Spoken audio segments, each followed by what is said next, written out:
नमस्कार, आप देख रहे हैं बंसल न्यूज। मैं हूं आपके साथ विजय कुमार पंड्या और इस प्राइम टाइम बुलेटिन में सबसे पहले बात करेंगे 4 फरवरी से चीन में शुरू होने जा रहे विंटर ओलंपिक्स 2020 की किसी भी ऑफिशियल सेरेमनी में भारत के राजदूत शिरकत नहीं करेंगे।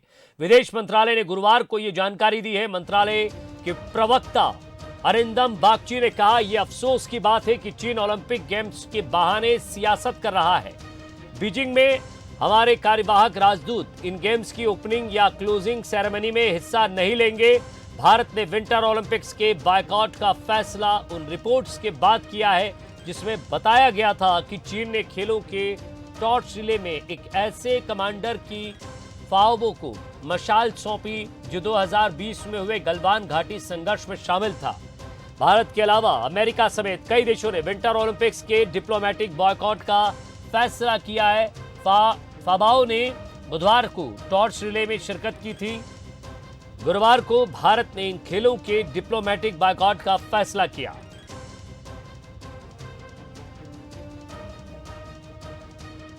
तो ओलंपिक के बहाने चीन पर दबाव बनाने की कोशिश यहां की है। हालांकि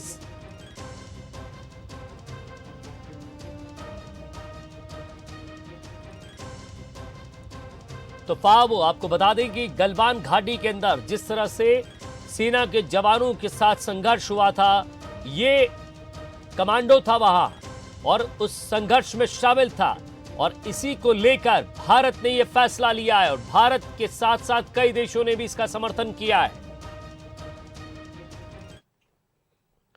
और अब बात दिल्ली की, जहां सीएम शिवराज सिंह चौहान ने पीएम मोदी से मुलाकात की है। पीएम मोदी से दिल्ली में मुलाकात हुई है। सीएम की प्रदेश में कई विषयों को लेकर चर्चा की गई है। केन बेतवा लिंक परियोजना के लिए राशि स्वीकृत की गई है, उसको लेकर धन्यवाद किया गया है पीएम का। प्रदेश में कई परियोजनाओं के भूमि पूजन कार्यक्रम में आने का न्योता उन्हें दिया गया। साथ ही उज्जैन के महाकाल मंदिर के विकास और जीर्णोद्धार को लेकर भी, उसकी अधोसंरचना को लेकर बातचीत की गई है।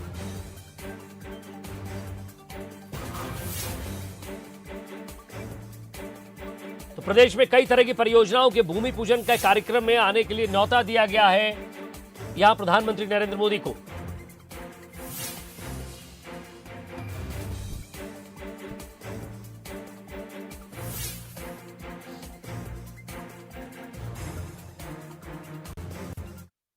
रिवर लिंकिंग प्रोग्राम के लिए इस बजट में 44,000 करोड़ रुपए से ज्यादा की राशि स्वीकृत हुई है। मैंने प्रधानमंत्री जी को धन्यवाद दिया और निवेदन किया कि वो भूमि पूजन के कार्यक्रम में जरूर पधारें। महाकाल परिसर के विस्तार के काम का भी लोकार्पण करने का मैंने अनुरोध किया है। इंदौर में एक वेस्ट टू बेल्ट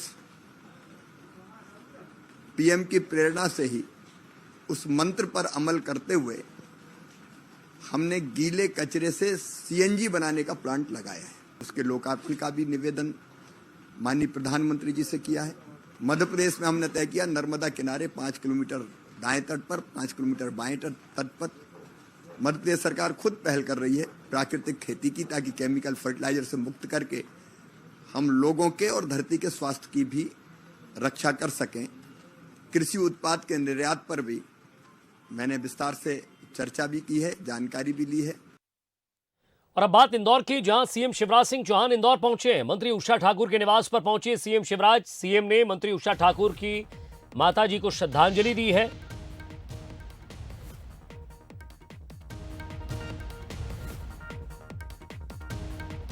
तो तस्वीर आप देख रहे हैं, उनके साथ मालिनी गौड़ भी वहां मौजूद हैं, उषा ठाकुर और सीएम शिवराज सिंह चौहान।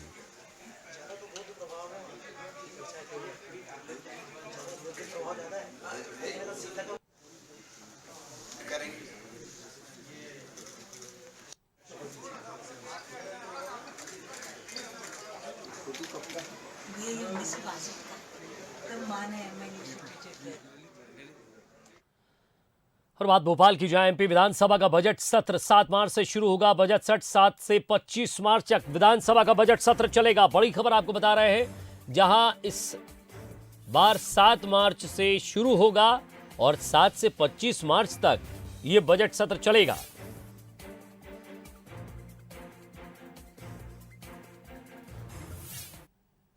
यह बजट सत्र है 7 मार्च से प्रारंभ होगा। प्रारंभ महामहिम राज्यपाल जी के अभिभाषण के साथ होगा। ये 19 दिवसीय सत्र है। बजट के बाद में, बजट के पहले दोनों में समान चर्चा के अवसर हैं। महामहिम के कृतज्ञता ज्ञापन पर भी सदस्यों को बोलने का है। उसके बाद बजट की आम चर्चा पे, फिर विभागवार चर्चा पर बोलने को इस सत्र में काफी समय है।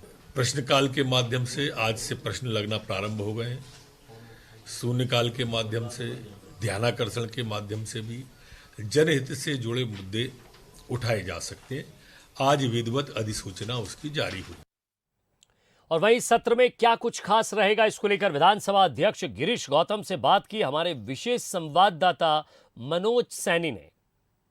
विधानसभा का सत्र प्रारंभ होना है 7 तारीख से, और उसके बाद विधानसभा में क्या रहेगी कार्रवाई, जैसा नरोत्तम मिश्रा भी बता रहे थे। लेकिन मेरे साथ इस वक्त विधानसभा अध्यक्ष गिरीश गौतम जी है, सीधा उन्हीं से बात कर लेते हैं। सर, 7 से बजट का सत्र शुरू हो रहा है, 7 से 25 तक। क्या होने वाला है इस बजट सत्र में? चूंकि बजट सत्र रहेगा तो बहुत ही महत्वपूर्ण होता है।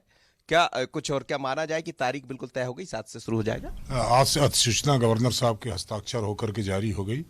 प्रश्न लेना शुरू कर दिया। ऑनलाइन ऑफलाइन दोनों की तारीखें तय हो गई। सारे डिटेल्स जारी हो गए। 25 मार्च तक 19 दिवसीय, जिसमें 13 बैठकें होगी, ये विधानसभा का सत्र आहूत किया जा चुका है। गिरीश गौतम जी, जब से विधानसभा अध्यक्ष बने हैं, पहचान ही इसलिए होती है कुछ नया दिखाई देता। पिछली दफा भी हमने देखा, एक तो पहली बार इतना पूरा कार्यकाल पूरा किया आपने विधानसभा सत्र का, और बजट का सत्र है, बहुत ही महत्वपूर्ण होगा। तो क्या कुछ नया दिखाई देने वाला है? बजट सत्र में एक तो जो लगातार प्रयोग करते रहते वही करेंगे। पिछली बार भी प्रयास किया था, चूंकि इस बार 13 दिवसीय है, इसलिए थोड़ा सा अपने को ज्यादा अवसर मिलेगा।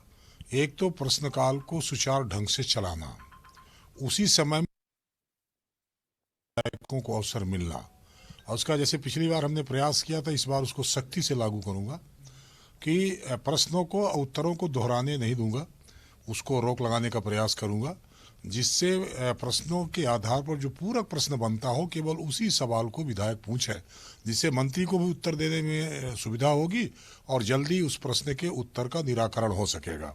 यदि स्थिति ये पैदा होती है तो 25 जो प्रश्नकाल 1 घंटे के लिए होते हैं, उसमें हम काफ़ी विधायकों के प्रश्नों का उत्तर प्राप्त कर सकते हैं और लोगों के समस्याओं के निराकरण की ओर बढ़ सकते हैं।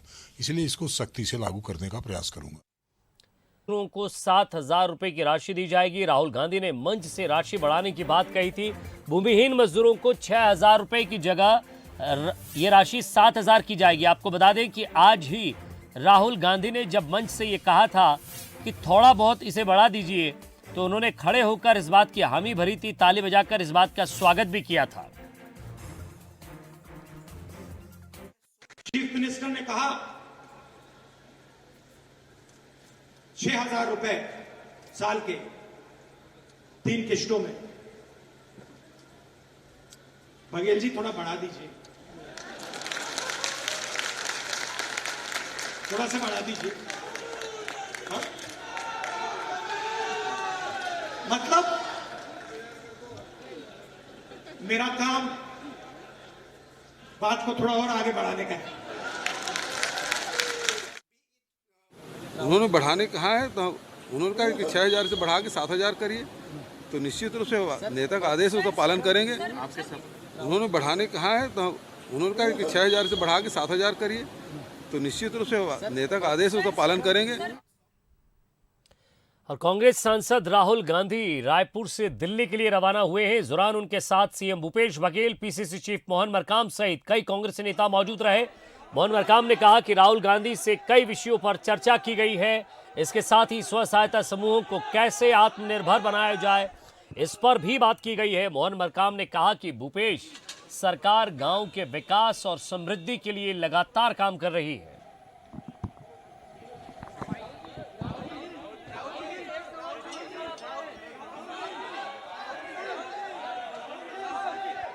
जो विस्तार से चर्चा, खासकर बस्तर हो, सरगुजा के हो जितने स्व सहायता समूह की बहनें हैं उनके माध्यम से जो निर्मित वस्तुएं हैं आत्मनिर्भर के ओर कैसे बढ़ें उसके लिए विस्तार से उनसे भी चर्चा की।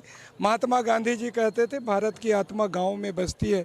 गांव के विकास, गांव की समृद्धि के लिए हमारी सरकार, माननीय भूपेश बघेल जी की सरकार लगातार काम कर रही है। आज माननीय राहुल गांधी जी ने विस्तार से उन स्टॉलों का भी निरीक्षण किया और देखा कि बृहद रूप से सचमुच में छत्तीसगढ़ की सरकार जो आम जनता के लिए काम कर रही है, पूरा देश के लिए एक रोल मॉडल है।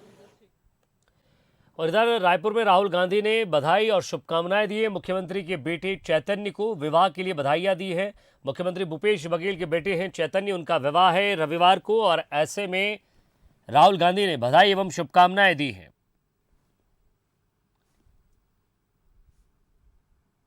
तो ये तस्वीर जब उनके बेटे और होने वाली बहू से मुलाकात हुई, ये तस्वीर उनके साथ की जब मुख्यमंत्री भूपेश बघेल और उनकी धर्मपत्नी वहां मौजूद थी। आज उनकी शादी की सालगिरह है, वहां भी उन्होंने बधाई दी। और उत्तर प्रदेश विधानसभा चुनावी माहौल में अब गोली भी चलने की खबरें आई हैं।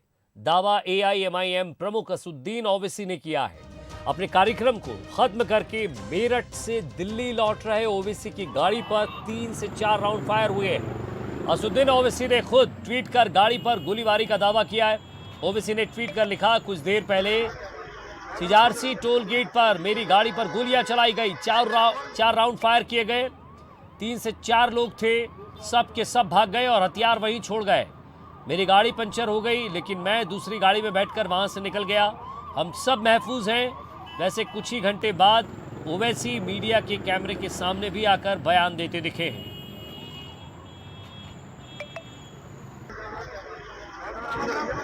पिलखुवा के पास जो टोल गेट है वहां पर हम पहुंचे। हमारे साथ 4 गाड़ियां थी। हमारी गाड़ी के सामने हाजी साहब की टाटा सफारी थी जो पीछे आपके, और हमारी गाड़ी के पीछे और 2 फॉर्च्यूनर थे। तो जैसा हम टोल गेट के करीब गाड़ी स्लो हो जाती है, बैरिकेड होता है, तो एक बड़ी धाम से आवाज़ आई। तो हम बोले क्या हुआ? फिर दूसरी आवाज़ आई। तो हमारे साथ जो गाड़ी में हमारे दोस्त गाड़ी चला रहे थे यामीन खान, बोले भाई हमला हो रहा।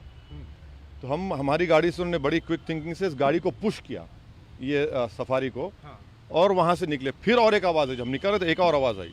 तो मेरे ख्याल से 3 से 4 राउंड की फायरिंग हुई। हमारी गाड़ी के लेफ़्ट साइड के ऊपर 2 होल्स के निशान है, एक गोली शायद, और एक निशान है लेफ़्ट साइड मडगार्ड के ऊपर। बात पंजाब की। पंजाब में चुनाव चल रहे हैं, लेकिन कांग्रेस अपनी अंदरूनी लड़ाई में ही उलझी हुई है। लगातार दबाव के बाद राहुल गांधी राज्य में कांग्रेस का सीएम का चेहरा घोषित करने पर राजी हुए थे और अब सीएम के चेहरे की घोषणा 6 फरवरी को होगी। इसके लिए लुधियाना में बड़ी रैली की जा रही है, जिसमें राहुल गांधी भी शामिल होने आ रहे हैं। सीएम चेहरे की दौड़ में मौजूद सीएम चरणजीत सिंह चन्नी सबसे आगे हैं। उनके अलावा नवजोत सिंह सिद्धू सीएम चेहरे के प्रबल दावेदार हैं, लेकिन कांग्रेस में सीएम चन्नी का दबदबा लगातार बढ़ता जा रहा है। कल ही कांग्रेस ने उत्तराखंड में स्टार प्रचारकों की लिस्ट में नवजोत सिंह सिद्धू को जगह नहीं दी, लेकिन चरणजीत सिंह चन्नी को स्टार कैंपेनर बनाया है। जाहिर है सिद्धू इस सियासत की पिच पर गुगली होने की पूरी संभावना है।